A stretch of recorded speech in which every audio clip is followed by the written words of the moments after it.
Ayan guys, natapos na yung 9 hours driving natin, kaso nasira yung isang headlights natin. So kanina pa siya nasira nung nasa border ako ng bandang Dresden. Kaya ang ginamit ko pag light na lang. Hindi naman tayo na pasita ng pulis. Kaya ito papalitan natin guys.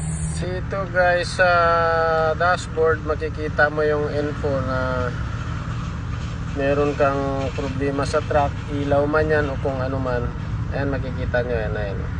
Okay ko. Yan, ilaw yan ang info na binigay niya. Ito lang yung gagamitin natin guys, no? Sa tools, pang screw lang para matanggal natin yung sirang ilaw. Kailangan natin itaas itong, at ito yung control nya, no? Ayan, pwede mo rin yan i-manual. Ito lang yung kinaganda sa Ford. Meron siyang automatic na na pwede mo siyang itataas na by electronic control. At ito yung control nya, pindutin mo lang yung tataas na yan.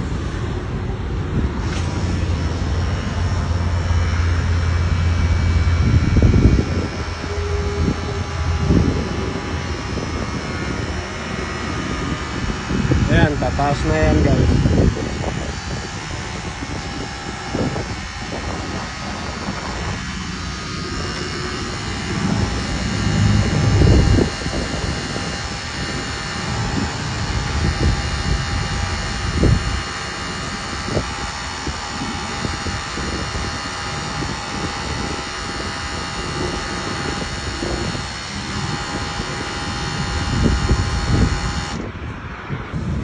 Ito yung cover nya. Yan, tatanggalin natin lahat yan. Ilulus natin pala.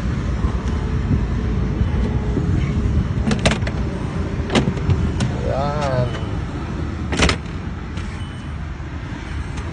Tapos yung sirang ilaw, ito yun. Sububuksan natin, ito yung nasira guys. Ito yung papalitan natin, headlights. Guys, napalitan natin kasi yung ilaw. At ibalik na natin yung cover.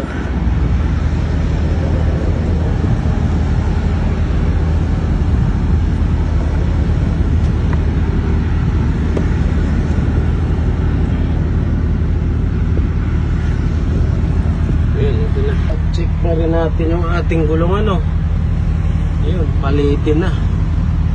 Kailangan napalitan to. Pati sa kabila.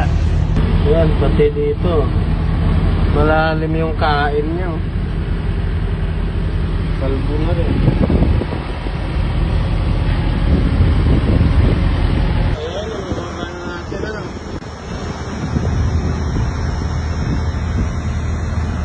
Ayan, bababa na natin.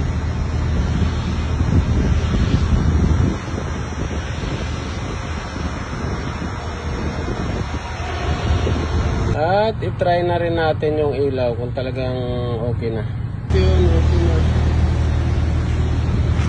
Ayan, okay na rin. Ibalik na natin to sa kanyang lagayan. At yun lang guys. Thank you sa panonood. Ciao!